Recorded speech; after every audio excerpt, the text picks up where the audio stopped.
All right, Stochastic, here we go. It's your old pal Emac coming to you on a Saturday here as I am joined by Chris Spags. I had last Saturday off. We had a murder mystery dinner, so that's where I was. Although Greg seemed to think I now know what Blue Chew is. I never understood what that was. He made me, or he did. He kept saying it, and I have no idea what you're talking about. So I Google it. So now I'm getting lots of ads on YouTube and banner ads for Blue Chew.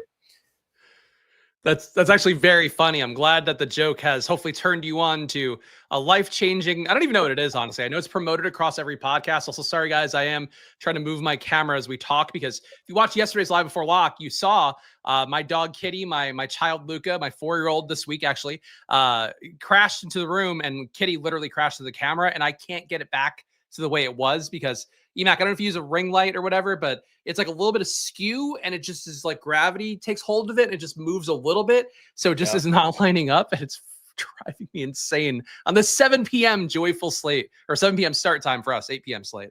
Yeah, that kind of threw stuff off for me as well because I was sitting around, didn't know what to do with myself. And I've got a draft here right after we get off air for baseball. Had my first one last night. We're just letting people come in, guys. Don't worry. Hit that like button. We've got 3 games. We have the majority of the injury news. There's 6 teams in the player pool, but at some point there will be a surprise because it is Saturday, and there's always a surprise on Saturday. But Blue Chew is like knockoff Viagra or something. It's one of those many products now that Viagra and Cialis are off patent for the most part. Can you still get a prescription for it? Is that a thing? I mean, I know we're not promoting it today, though. Stochastic, I'm sure, enough audience that might be interested in Blue Chew that perhaps they could. But yeah, I don't know enough about it. So, do you need a prescription? You did your research, Emac? I honestly have no idea. I have no idea. You can still hear me, right? My camera output is mucked up. So I'm not going to mess with that. We're just going to keep the connection. You guys aren't going to see my beautiful face, but we'll be dominated here by the one and only Spags in that patent leather money time hat. That is a leather hat, correct? I would say faux leather. Leather for your pleasure. It's made, it's ribbed for me getting cancer of the scalp, probably based on how cheap it was on Amazon back when I got these, and locked it on a bit. Now it's too close to the brand. And also real fast for the chat. Chat asked me for the update yesterday, Mac. While you're off camera, I can't tell your face, so I'm just gonna talk. Yeah. Oh, I'm here. I'm not touching you. For for the game today, did go to the Nets Sixers game. And I will tell you guys, it was as bad as our good friend Josh Engelman did, hint at yesterday. Obviously, I'm not surprised by that. That's why the tickets were so cheap. But I got to go sitting row 1, a little bit elevated off the floor. But for my kid, being in a kind of cornered off area, row 1, seat 1, he was able to stand up if he wanted to. He was able to look over the railing. It was a really good time. So I will encourage people out there. I know you got basketball snobs like Josh Engelman, but you go to a Nets Sixers game with your 4-year-old or soon-to-be 4-year-old for the first time ever. And yeah, maybe Emac, you spend $300 even when you get decently priced tickets on Ticketmaster, which I would also recommend, guys, more than StubHub based on this one experience, more than StubHub, more than Vivid Seats. But man, I got him a little basketball, Emac, $40, Sixers basketball. That was his one trinket. Then cotton candy plus a couple beers for daddy, some popcorn for him. And yeah, $300 all in, which is insane. A lot of parents out there though, so they know how it is. Yeah, oh man, I not to say things were so much cheaper in my day when I was a kid, but they were pretty cheap. Shout out Seattle Mariners in the Kingdom. Good times. Cheap tickets are cheap tickets, Yeah, happy Pi Day, everybody. So good fun there. Let's quickly look here. We'll go game by game, but overarching news. We've got all of it. Tyler Hero and Norman Powell will both be playing today. Powell's been dealing with a groin injury. Hero missed a couple with the quad issue. So all of a sudden, Miami's getting a little crowded, even with Andrew Wiggins out and Nikola Jovic out. You've got on the other side, Jet Howard is out. When did that happen? Well, bummer. He's out with an illness. I see that. I have him in one of my lineups that I was not going to look at again. So I better go look at that one. Franz Wagner and Anthony Black still out. Denver and LA have everybody with the exception of Peyton Watson. And then this is a 3 and 4 for the Clippers, but we have most of the news for them. And it looks like no Batum, but John Collins is back after missing time. Darius Garland, I don't think he played last night, but he has been on quite the efficiency tear, playing about 26, 27, 28 minutes per game. Or getting up to that as kind of his ceiling, but he's been a fantasy point per minute guy. So that's interesting. And then no Malik Monk or Devin Carter for Sacramento. So we're going to look for some of the discounted Sacramento backcourt, but with Dylan Cardwell back, that kind of dries up the front court value there for the Kings. So that is going to be a what do we call it? An outpost game 2 hours later than game number 2 here tonight. So let's start it off with game. That's the game I went to today was an outhouse game, but outpost game, I like that branding. All right, let's start up with Orlando. I'll play with the data up here. You guys can see I was setting my Yahoo lineup. So let's get on over here to DraftKings. We do have the update, so I'm sure that will have everything that I just mentioned in there. We've got Orlando at Miami. Turns out Paolo Banchero playing a lot better without Franz Wagner. He's getting upper 20s in points. He is adding in a lot of rebounds and assists. He's an interesting guy. He's kind of our mid-tier guy or secondary tier, right? Everybody's below Luka and Jokic, who are 15 and 10 fantasy points above anybody else. But how are you feeling about the Magic on the road here in Miami? Yeah, I'm pulling in the most recent stochastic data, which did just update right as we went on stream. So keep that in mind if you are playing along at home. But yeah, for Orlando today, for me, and I'm just going to update this to see. All right, cool. Pulled it in. For how it looks right now with Stochastic's ownership, it does seem like a lot to this team overall. You do get the pace up situation going against Miami, who's still playing at one of the fastest paces in the league, just shy of 104 possessions per game. But for Orlando in this spot, it's a lot of Tristan da Silva. It does feel, not necessarily point chasey, but it does seem like a thing with him playing the starter level minutes lately. The people may be willing to go there a little bit more, but he's still a guy producing under 0.8 fantasy points a minute on the year. So I'm not really seeing him as a player that I'm particularly stoked about, even though I do get why he'd be coming up, I get would be coming up half your lineups, but 60% or so for the field to me seems a little bit aggressive. Jalen Suggs at 37% on DraftKings. 30% seems like a more accurate or more fair number based on what I'm trying to play projection wise today. For Jalen Suggs, though, the ownership here, I think fair enough. He's a 5.3x value guy. Sitting for Wendell Carter, both these guys getting just shy of 40% ownership in Stochastic's most recent numbers. So I think they're okay plays. Obviously, the field likes them. I'm a little bit low on both. And, I know if we had one of our good friends like Eric Lindquist or Josh Engelman, they would point out it is a slate where you can swap a little bit. So the fact the field is getting so much ownership in this first game, I do have some flexibility if things get weird in those last 2 games. I think is not a bad thing. But I'm kind of shocked to see Emac, like the Silva, Suggs, Wendell Carter, start off with those guys, like be so high up. And Javon Carter's another guy too, like his not related to Wendell Carter as far as I know, but another Carter that I'm not super impressed by, per minute wise and just how I'm getting him projection wise today. But he keeps popping up in ownership for, like Stochastic. And I think the field might like it more than I do. But I think those 3 of Da Silva, Suggs, Wendell, those are the ones I'm most intrigued by. And Javon Carter, I would say, not nearly as much. No, but he is kind of becoming I don't want to say necessary, but he is that value piece. He gets a trickle-down effect bump with Jet Howard out. That just means there's more minutes to kind of be picked up by him, by Noah Penda, etc. But yeah, be prepared for less than 20 fantasy points with Carter. That's the word of caution there, because we have him projected. Yeah, we got him at 18 and a quarter. So it's not going to feel good, but we're all looking at the same pieces here. So tragically. Ghostface Kicker. No, I am not shy today. My computer. I need a new computer. It's doing a little bit of a mutiny on me. So Chris got to see me before. I mean, I'm even wearing a polo shirt right now. I got dressed up for the show tonight. But You guys had a count Emac today, and instead, you got faceless Emac. Now he's shirtless. Now he's pantsless. You don't know what's going on there. I know. Get. Yeah. We'll not. I don't want to get canceled, so I won't do that. Let's see. Oh, the other funny thing. We have Truly in the fridge because it's Florida, and that's kind of a lighter beverage these days. I was gonna grab one because the last time I had one on air was a baseball show with you before the pandemic. Can you believe that? Long ago. Really? Yep. Wow. I mean, hopefully not the same batch of Trulies in your fridge? No, we have since moved 1,000 miles, and no, my wife likes them, but she doesn't like the cherry flavored, so I drink those. Yeah, it's a reasonable take. Gotta help out. Happy wife, happy life. Shout out OB, Sotex, Ken Ratty.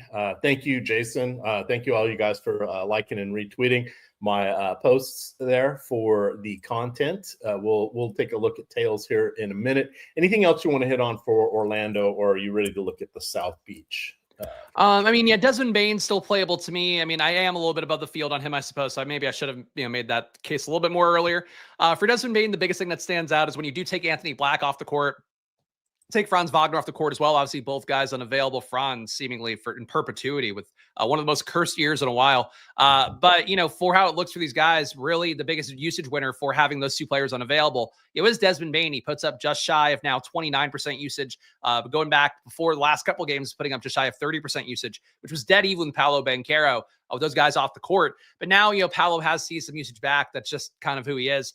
Brute forcing his way to success, sort of what Paolo Banchero does. Not the most efficient player. I guess we guys know at this point, pretty much everybody who even tangentially follows basketball knows. Terrible mid-range shooter, takes him too much. Terrible from three as well, 31% shooting on the year.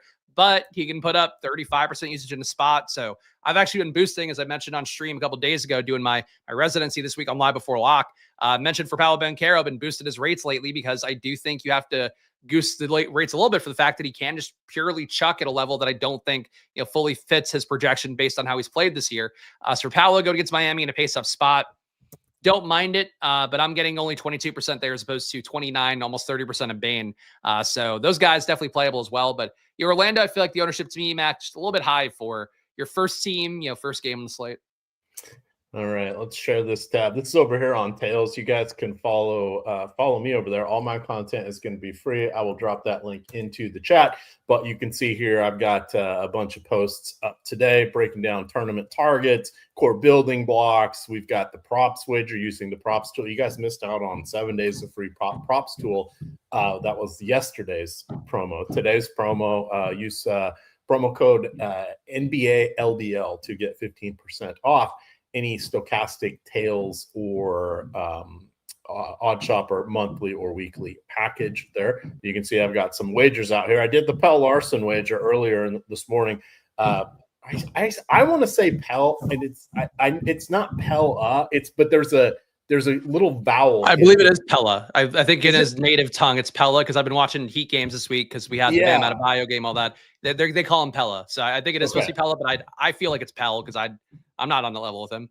Yeah, and I'm like, well, it's not Pele. I always thought it was Pele, but that, much like you, like that must have been why I've been seeing some more Miami games, and I was trying to because I was like, I don't think I'm saying it correctly, but I had him on the over there for 3.5 rebounds. I'm still okay with it, but a little tougher win with those two guys back. But what I wanted to call out here is the Banchero in the 12 games without Wagner in the most recent stretch. You can see 25 plus points, 9.2 rebounds, 6 assists in the stock. So those are pretty good numbers, but not quite in the Luka or Doncic level there. So wait, are we all 15% off on tails, or is that just you? That is my code.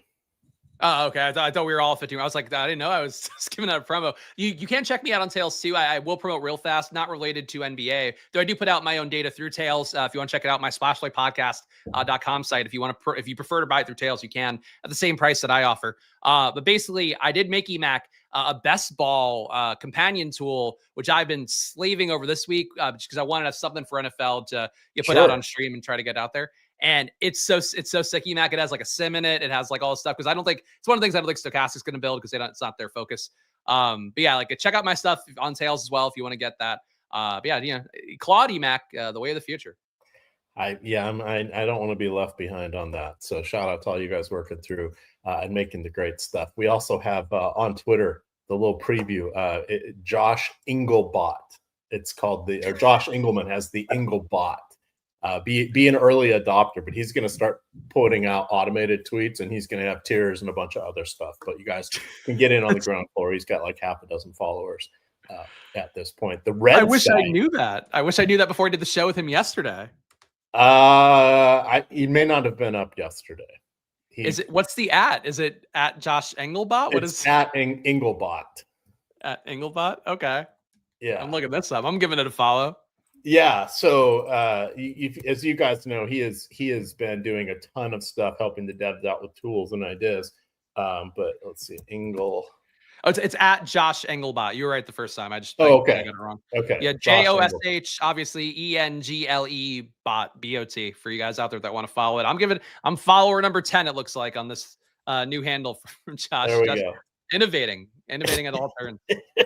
Yeah, he sent me the link to, or he told me he was going to be doing this morning. So, all right, let me go back to this. All right, the Miami side here. So Miami was looking more popular today, but with the return of Hero and Norman Powell, we haven't seen those guys play together a lot in the recent stretch. And of course, Andrew Wiggins is still out, but this makes things just a little bit crowded. Here, I would suspect that Kasparas and Drew Smith are going to be the guys that lose out on the minutes. Let's see what we have here. We've got Hero in 31, so we're giving him basically his full run. Powell at 25. That's kind of the light returning to action. But how are you feeling about Miami outside of Bam Adebayo? Miami, I mean, outside of Bam, frankly, Bam to me, not a player I'm super prioritizing here. But I would say overall, the Heat just look generally a bit less good. I mean, a lot less good than the Orlando side. I'm getting Jaime Jaquez, half the Fields ownership, getting 11% there. Fields at 20. Pele / Pella / people don't like Pele. He's not Pele or Pele. But he is Pele Larson coming up 13% for the field. I'm actually getting 25% of him today. My projection about 2 and change points higher. I think I have some favorable rates for him today with Wiggins being out in particular. But really for the Heat, I kind of think with Ware being back in, with also getting Norm Powell back in, you still have Wiggins out, but it seems like they're now appropriately priced. And, the Magic are a pace down matchup, a little bit better than league average defense. So even though the Heat are a 4.5 point favorite here, their total's not as good as it usually is. Relative to the slate too, we only have a 3-gamer, but 120.8 implied points, not as high as some other teams on the slate as well. Yeah, it's hard to know. It's hard to know, but they will be. I think the Heat is going to be today's team. If I get them in my lineups, I'm not going to be doing anything to avoid them, but I'm not going to be chasing anyone in particular since they have Coach Spo has more options. So, all righty, let's. You were good to hit the next game here with Denver at LA, the marquee matchup. Yeah, sounds good. I mean, definitely a marquee matchup for a Saturday night slate, which we usually get total dumpster fire stuff. That's not too bad. Not too bad at all. Marcus Smart missed the last game, but he is expected to play. Probably will be starting. Jackson Hayes is available, as are Aaron Gordon and Jamal Murray. Gordon coming off the bench as he's working back into a fuller complement of minutes here. But as we hit at the top, and as is pretty much any slate he's on, Nikola Jokic, 15 median fantasy points higher than anybody with the exception of Luka. Luka is 10 fantasy points higher than anybody else in the player pool here. You can play both of them. If you play both of them, it's within 2% fantasy points on both sides of the optimal. DraftKings, the optimal did include Jokic. FanDuel, the optimal I ran a few hours ago, did not have either one in there, but meaning the perfect median fantasy point lineup. But the lineup with both of them in there, I think, was like 3.5 or 4 fantasy points below the air quote optimal one. That's a 3-pointer. So we shouldn't worry about trying to get both of them in there. But how are you feeling about Jokic here? He has not been laying down the monster games since he's returned from his knee issue, We can see that his shooting is a little bit off, but he's still racking up the rebounds and the assists. Talk about Jokic and what your strategy is for him tonight. And feel free to include Luka, since they're kind of the decision points. Yeah, I mean, I would say for Jokic, generally my rule of thumb for him is if the ownership is sub 50%, I'm willing to get to 50. If the ownership is over 50%, I'm willing to get to 50. And it's like, I'm not doing that to be cute. I just think that's a good rule of thumb for him, given what I consider his outcomes, which are, him putting up the 80 fantasy points you need. We've seen that happen lately. We've also seen him put up, 50 or so fantasy points in a spot where he's mega chalk. And Jamal Murray goes off in those situations occasionally as well. So I think you have sort of what the game theory usually is for these spots where Jokic either pays off or he underperforms. And then you get, Jamal Murray most likely performing a little bit higher than expected, or a little bit better than expected. But you could also have, Christian Brown, I suppose, doing more. He's playing a lot of minutes at this point. Aaron Gordon's minutes are up. Cam Johnson really been terrible this year for the most part, even though his shooting is actually rounded out into where he's been, if not a little bit better than he's been historically. Those guys can get hot and take production away from Jokic, but really for me, it just comes down to I think I want him in half my lines per usual. Fields at about 37%. So right now I have him being a player that's, 40% to 50% play. And if the field's going to be closer to 30 than 50, I go to 50, which kind of feels like nickel and diming it, but there's certain players I just think fit that criteria. For Luka, I just don't think he's on the same page today with LeBron being back in. Luka at 12.4. I'd rather find the $200 and go to Jokic. Luka, I'd have about 8.5 fantasy points lower than Jokic. For Stochastic, it is a closer battle. It's only a 5.5 point difference. But still, it's a pretty big jump for guys that are $200 apart. So Jokic, to me, clearly the better play. But if you're not playing Jokic, you play Luka, you play Jamal Murray / those combos of Brown, Gordon, they hit. That's a pretty obvious way, I think, usually to get leverage on days where, Jokic is so crazy owned.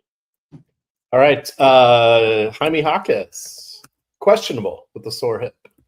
Oh, late downgrade's not good. No, but that does potentially take it 20 or so minutes that can be divvied up amongst others. So if he's out, so we shall see. We've still got 47 minutes.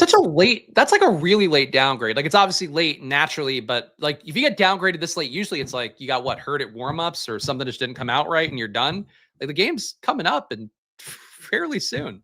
Maybe he's the Saturday surprise. He got the he drew the long straw in the locker room because someone is gonna be out, right? Spo doesn't need all those guys to mix it. It could be one of those quick, questionable and then 5 minutes later out kind of things. That's what I'm hoping here because it's odd. We will see. Plenty of time, but we'll get into that. Cameron Johnson. Yeah, that's about all I got to say. I thought we'd see better things from him with Denver this season. We haven't really. Tim Hardaway Jr., he knows how to get a bucket. He knows how to give them up too. That's kind of the trade-off with him. But against Dallas, maybe we get to see, against the Lakers, maybe we get to see a little more Hardaway Jr. just for some offensive oomph in there. And then Jonas Valanciunas hasn't been doing much, if anything, for a couple of weeks now. So that's kind of sad.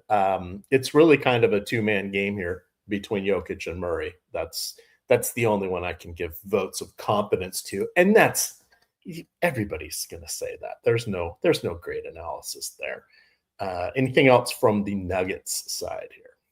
I also apologize. I see Malakar pointing out there's somebody hanging drywall. It is, in fact, my 4-year-old banging his basketball right above where I'm sitting right now, which I'm hoping he'll stop doing at some point, but I'm not going to tell him to stop. He went to a basketball game for the first time, guys. He wants to dribble his little ball. I apologize.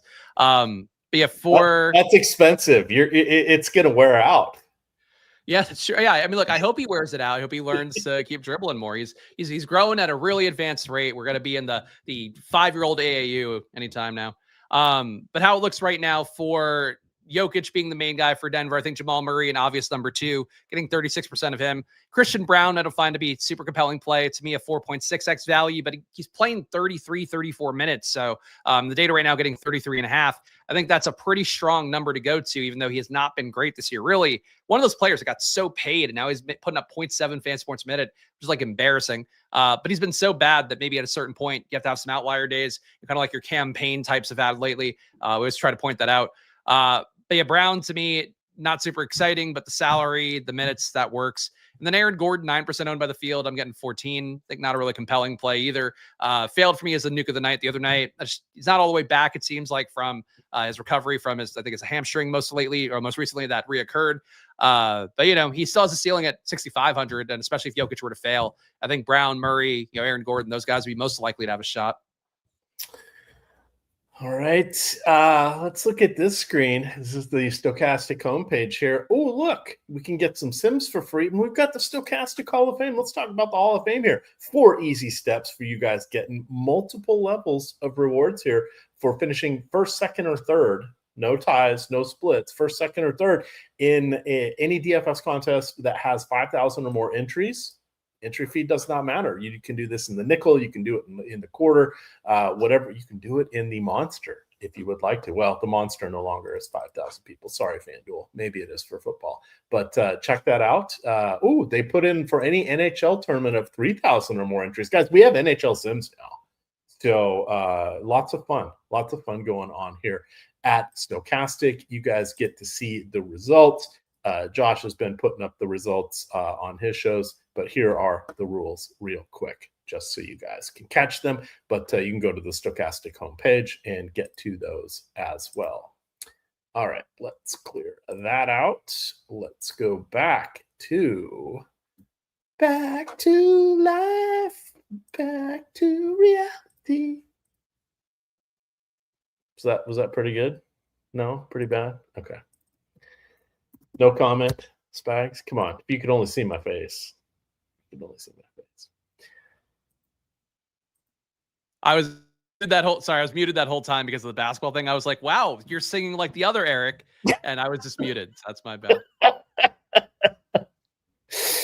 However do you want it? Okay. LeBron James, Luka Doncic, Austin Rivers, all together kind of curbs the upside a little bit of them, but they carry the usage like nobody's business here. How you feeling about the trio at the top?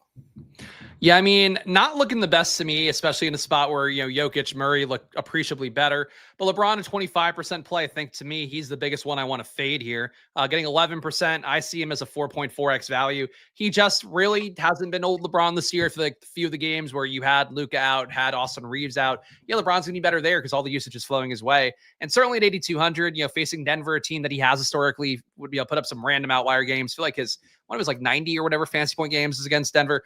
For LeBron, maybe he can push it up. He's 8,200 on DraftKings. I think that's okay.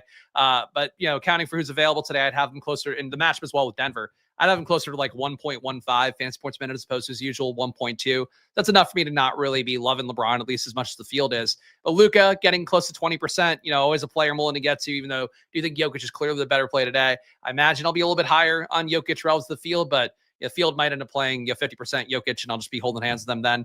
For Luka, though, if I get 20%, maybe the field will get there too. I guess that wouldn't be crazy. Austin Reeves is the one that I always kind of cape for the most. His per minute numbers have been really good this year. And really, I would say his numbers, besides the fact that maybe you can argue shooting a little bit hot, 65% true shooting on the year, 38% from three, 87% free throw.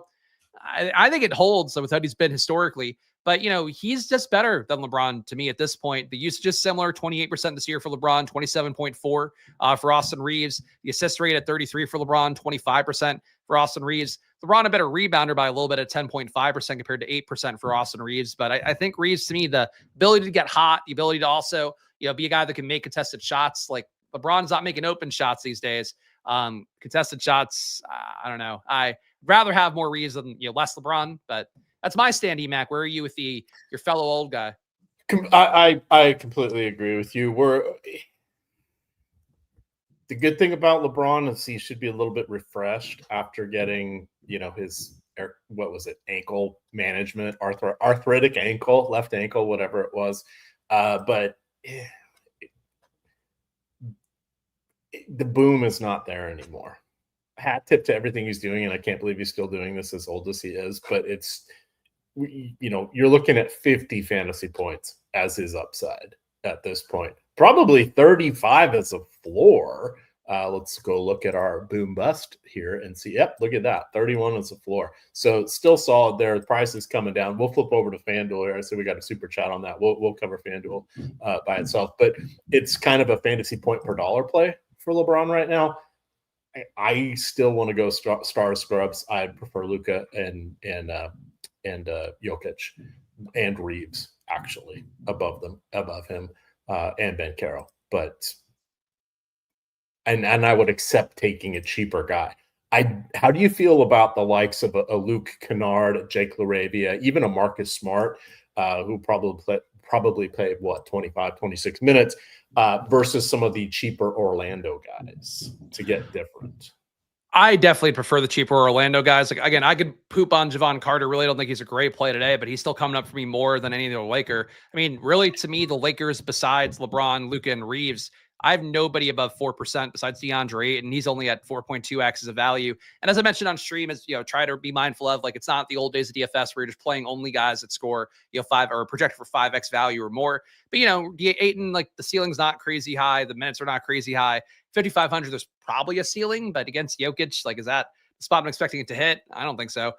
So to me, it's really the top three, and that's it. And as I mentioned, I'd like to be under on one of the top three in LeBron and go over on Luka by a little bit, over on Reeves by a lot more. So yeah, Lakers, they're a 3-man team, I think, fantasy wise. And when they had those outlier days, like a Rui hit some shots, more power to them. If they make my lineup, I'm not going to kick them out, but I can't imagine I get any of them more than 2%. All right, let's hit our final game here, the super late one. We've got Sacramento in Los Angeles taking on the Clippers, who played last night. Sort of a walk in the park there against Chicago. It is a 3-4, as well as a back-to-back for the Clippers. We got to see a DeMar DeRozan throwback game, 41 minutes, sort of out of nowhere. In the 2 games preceding that, he played a total of 51 minutes over 2 games. But we know the tanking Sacramento Kings are going to gift up a win to the Clippers. How do you feel about DeRozan at 6,300? That is a very enticing price point, but you're looking at a good game of being maybe 40 fantasy points. It's hard. He's not going to score 41 real points again, probably for his career, but 40 fantasy points, if you squint, you can see how he gets there. What do you think about DeRozan? Yeah, I don't know what to do with the Kings lately. I mean, you saw 41 minutes from DeRozan last game, 24 before that, inactive the game before, 27, 34. He's just all over the map. One of the things that I built for myself is like a tool that kind of just pulls minutes every day and gives me a report on like what happened the last time out these teams played. And sometimes it'll point out a guy like DeRozan and be like, he's volatile. That's the best way to put it. He's volatile. Like the Kings, to me, there was an inflection point where they were pulling Russ, pulling DeRozan a little bit less, but like really, ramping the starters down, not playing fourth quarters, all that. Then there was that call with Adam Silver with all the GMs. And then the Kings were the one team that heard that and took away the wrong thing. In classic Kings fashion, like Silver was like, next year, you guys will have no incentive to do this, like kind of hitting, there'll be severe punishments next year. This year, there's still potentially punishments. And the Kings were the only team that were like, whoa, like, we got to play our guys again. So they're playing these guys a ton of minutes. And for DeRozan, like, yeah, can he play a lot? Sure. Do I want to chase that if he's 39% owned and assume that he's going to play a lot? Not so much. Narrative for DeRozan being back in LA, he's hanging out with Kendrick Lamar, I'm sure. But 40% Emac, like that's so much DeRozan. I'm not seeing it. Yeah, go ahead. You got it. I got it. So with DeRozan, it's the price point. Now, I'd rather kind of push that towards Austin Reeves, but we're paying more for Austin Reeves. But when we look at DeRozan, the 6,300, let me get back over to that page. It just starts to on this 16-player pool, just like LeBron, it's the fantasy point per dollars. But we can see similar to LeBron. I mean, God, the 24 fantasy point floor, that's painful. And his boom score is 37. Yikes. So he is not quite as it feels like a tough click. Killian Hayes, back to relevance, I guess we can say. There are a couple guys out with Monk, Carter, etc. for the tanking team. And of course, if we go all the way down, we can see no Sabonis, no Levine, no Hunter, etc. But this is another one of the dregs teams, so it's kind of hard to go to. Dylan Cardwell is back. He had missed a significant chunk of time. Shout out to them for coming up with 2 decent rookie post players. And I forget, they gave someone away a couple of years ago that's now having a moment, but I can't remember. But so we've got a little bit of a crowded front court. That means less minutes for Precious Achiuwa, who is getting upper 30s there. So the only guys I really like is probably Killian Hayes, and you're hoping he's backing up both guard spots and they don't go much more than mid-20s minutes for DeRozan and Westbrook tonight. So there we go. I filibustered for you there. I appreciate that. Yeah, because Luka came in saying that he had pooped, so I had to wipe his butt. So that's the kind of things that are going on. Mommy's having fun. Mommy's in Big Bear for the weekend before she does some work stuff on Monday in LA. So I get all the good stuff here, guys. I get all the good butt wiping. Short arms. It's a thing when you're a kid. What's else? It's attention to details the bigger issue. Like he's not wiping his butthole the right way at almost 4. Like that's just not. I'm barely doing it at 40.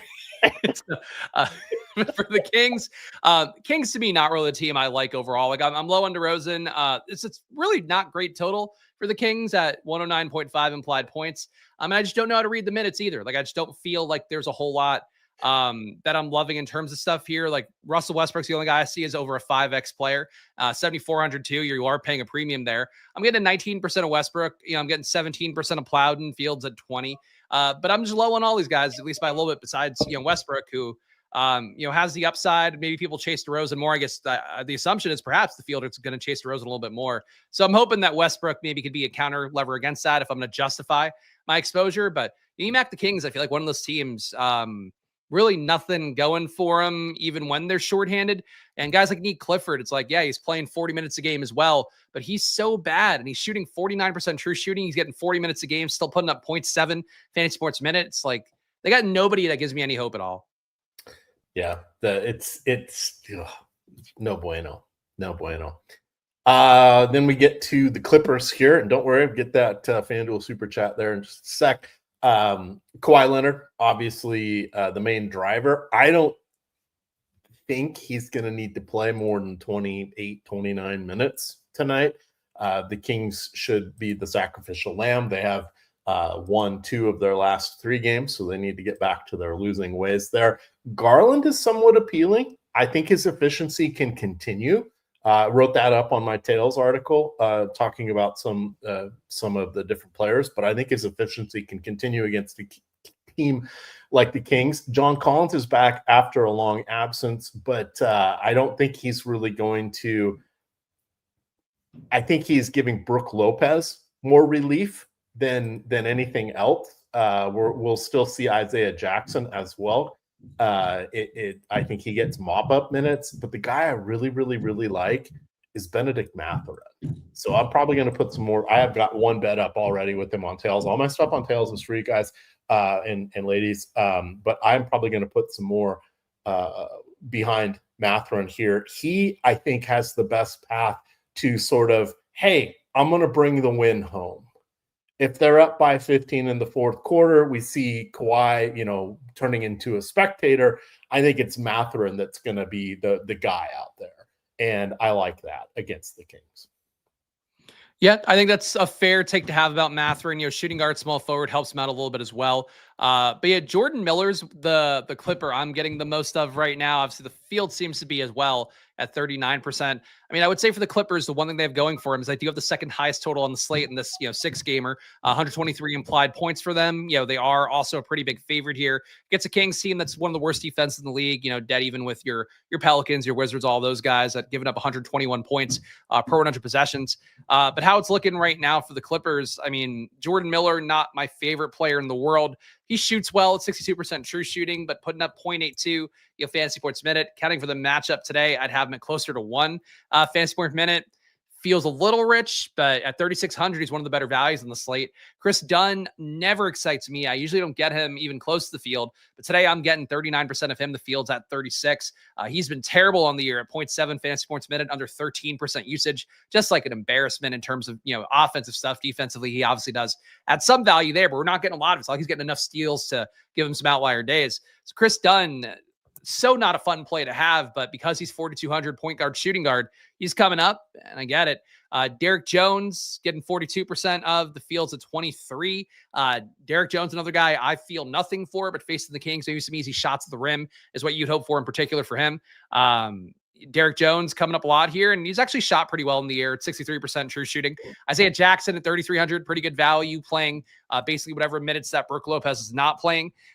For Jackson, the crappy part is that sometimes Lopez will play a lot more. Last game you saw 31 minutes for Brook Lopez. Isaiah Jackson is getting 17, but a pure, usually a pure 48-minute split between these guys. That does offer Jackson some upside, especially if Brook Lopez were to underperform today. But I think these guys, to me, all look pretty playable. Emac Mathurin, your guy, I think looks pretty good as well. 23% there. Brook Lopez, lesser owned than Isaiah Jackson by a pretty good clip, half the ownership there. If he just plays more as a starter at 4,400, I think he could be good value. And then Kawhi and Garland, like those are the pay up options. No issue with either of them getting 30% Kawhi and about 20% of Garland. So I would say actually for me, the Clippers probably my favorite team on the slate. Mac, I don't know if you're feeling they're an above the field team or not. Well, I would say that that we have a gimmick that we haven't done here. So let's see if we can destroy the world here.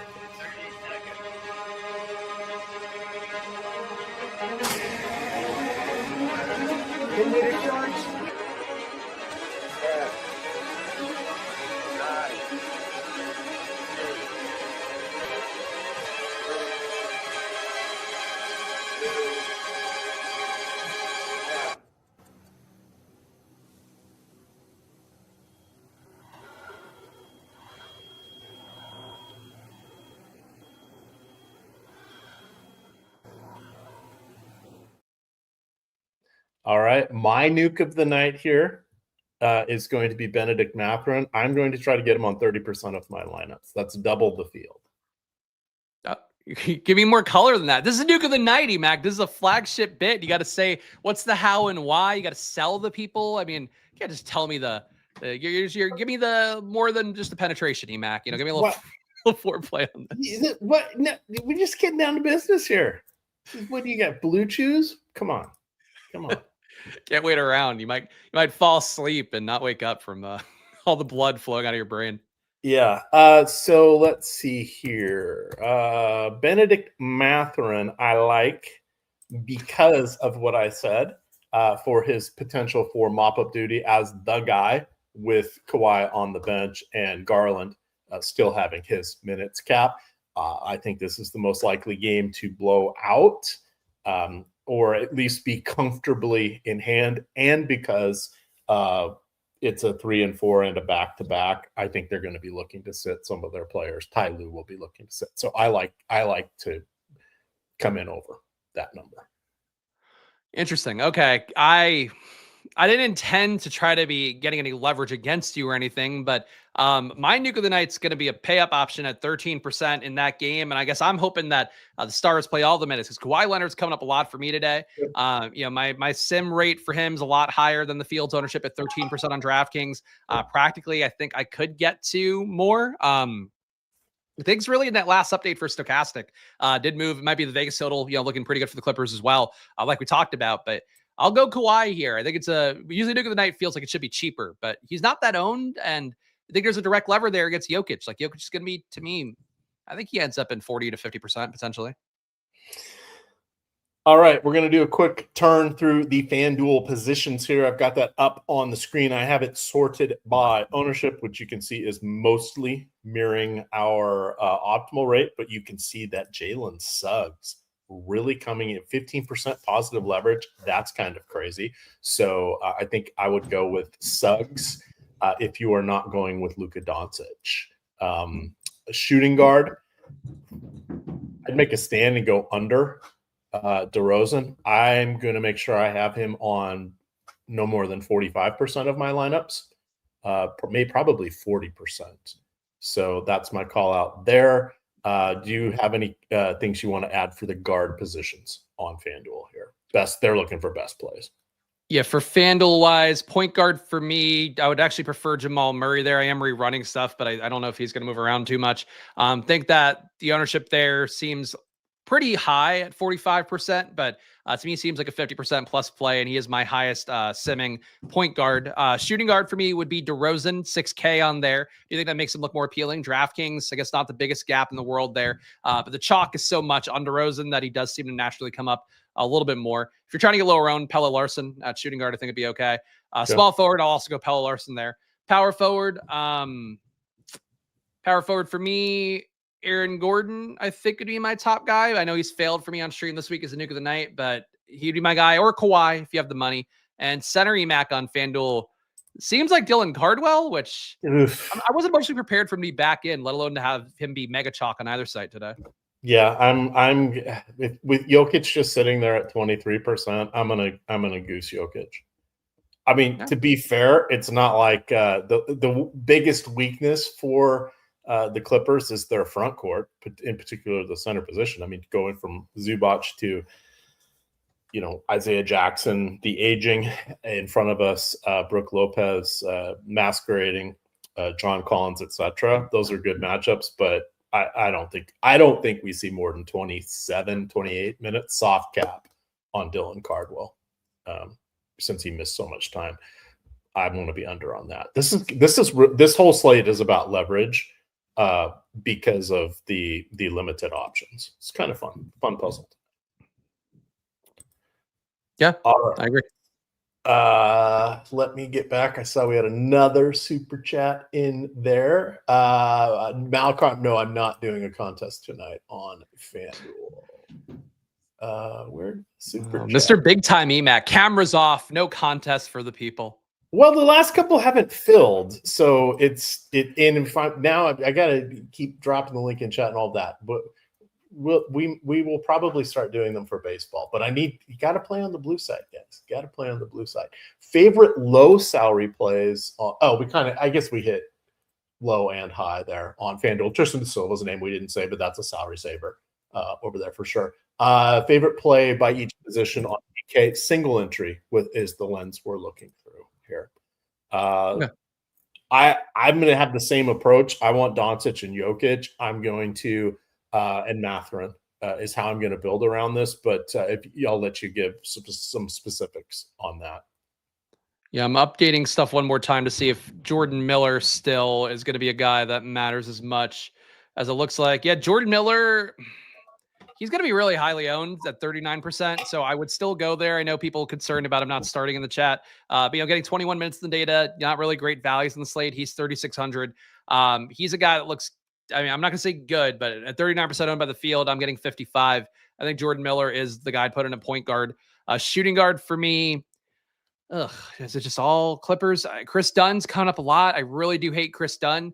If not him, Pelle Larson, Desmond Bane, I guess. But Chris Dunn is my highest simming shooting guard besides Jordan Miller. Small forward, Tristan Da Silva. He's rarely owned by the field.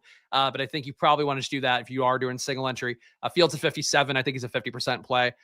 Power forward, also be Da Silva, but if not him, Derek Jones, I suppose. Noah Penda is a value, I suppose, be a pivot as well on Tristan Da Silva. And then center, for me, Emac, actually is a guy maybe I should have picked as nuke of the night. But I just don't think the minutes are secure.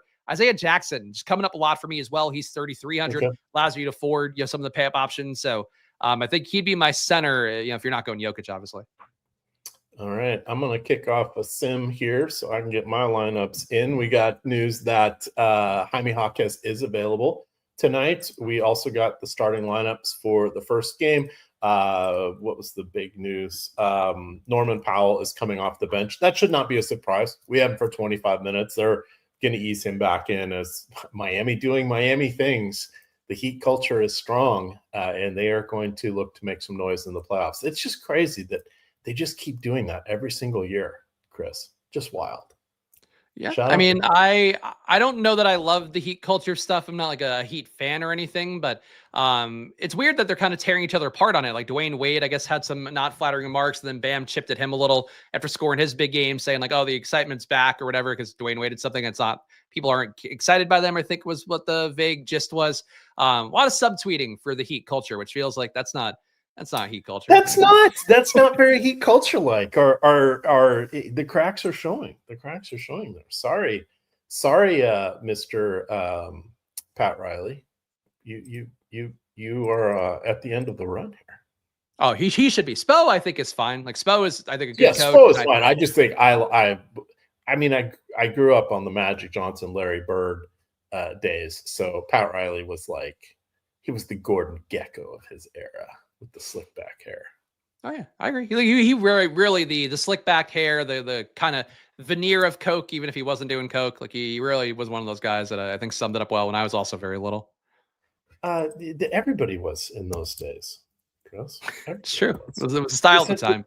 It was in LA. I mean, come on, Miami Vice, Smugglers Blues, all that stuff. All right, we're gonna bump Jokic. Oh, 64%. I like it. Doncic. Now I'm losing him to 8. So we're going to go back to Jokic. And we are going to be less aggressive, 50%, because I want to keep some of the Doncic up to double the field there. I'm good with that. Mathurin. I said I was going to make him the nuke of the night. Let's get that up there. All right. We'll cap him at 30. And then I said double. We'll do that, 35. And I'm going under. I need to get, who did I not like? DeMar DeRozan. Okay, 24%. I can live with that. You know what I'm really going to live with? 20%. Let's see how that looks for my 50 lineups here.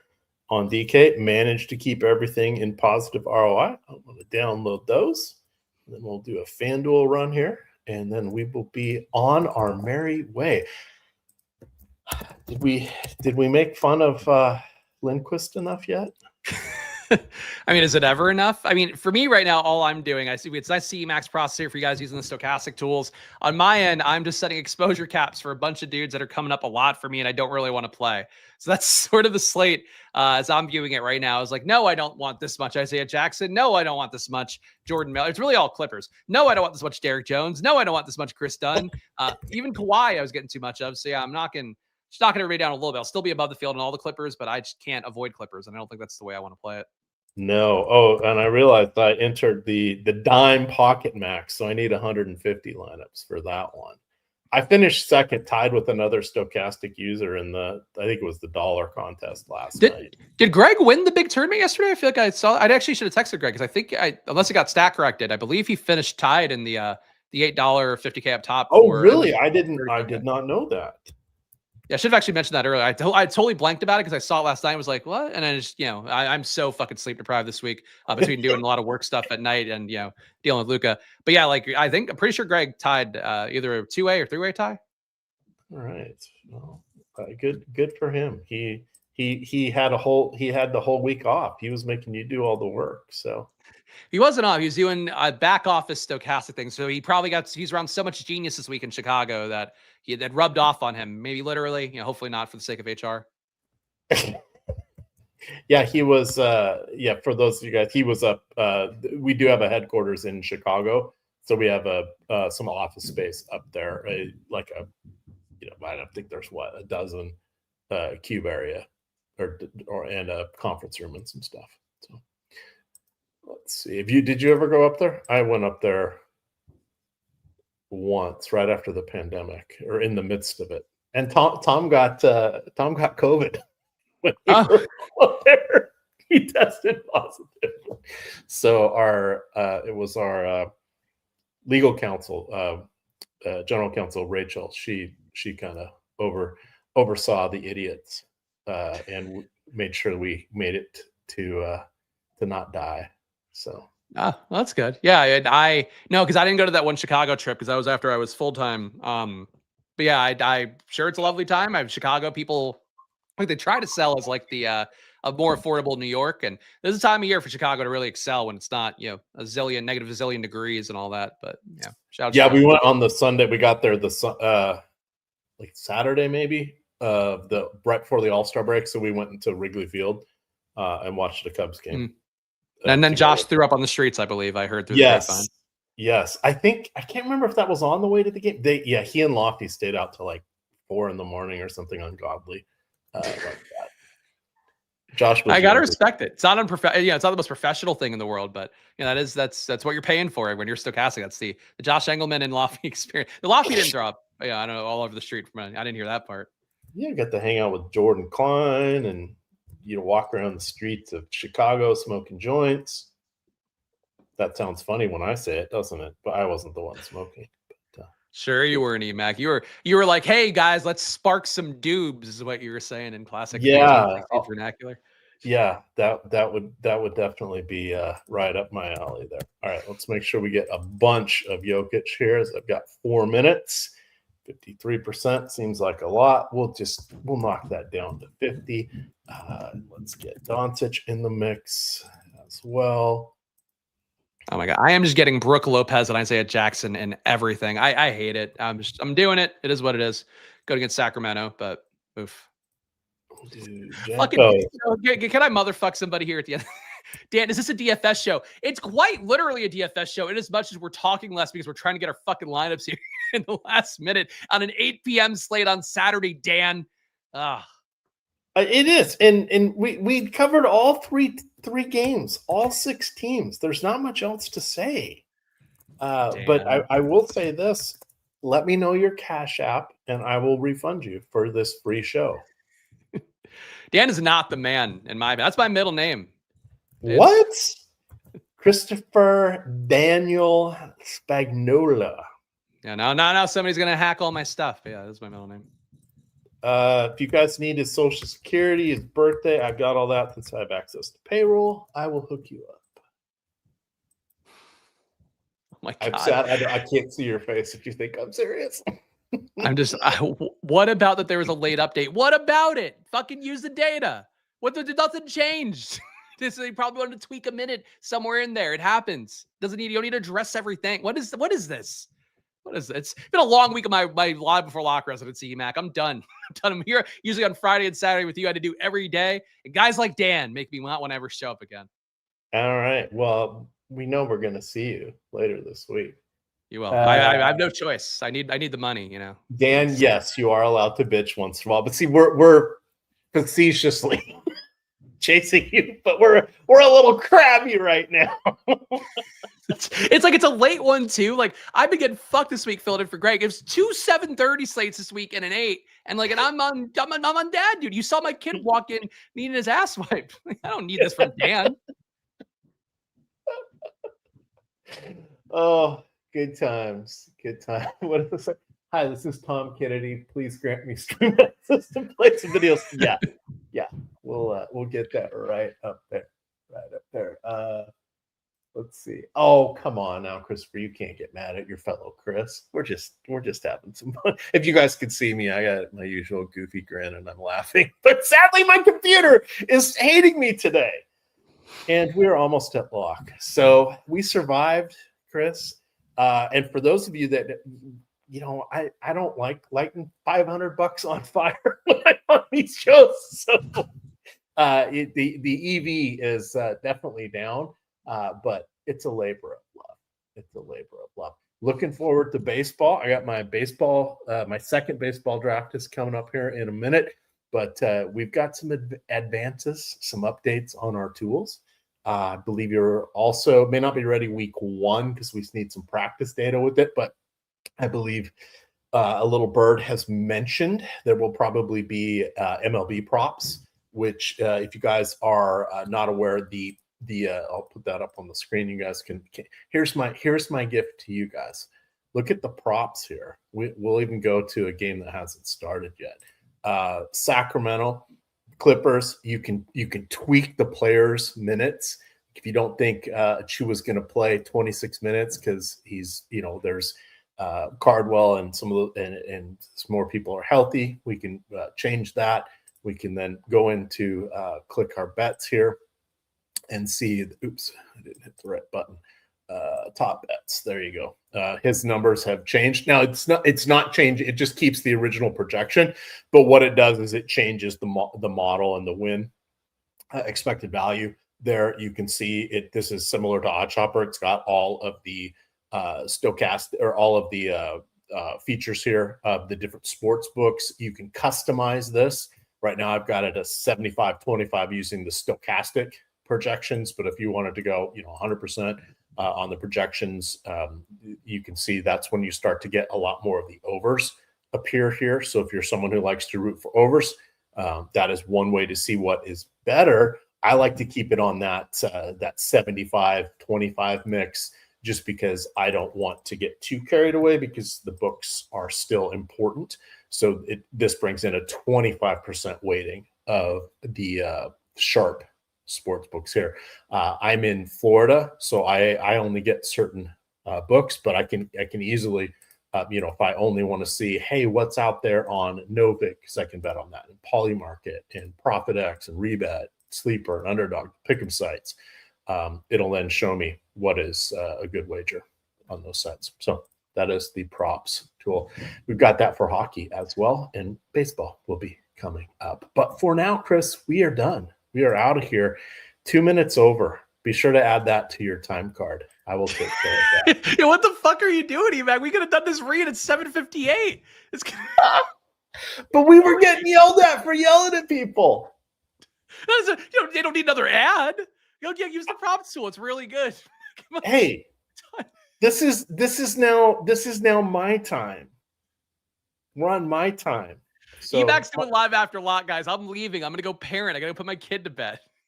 All right. And with that, gamers, good luck.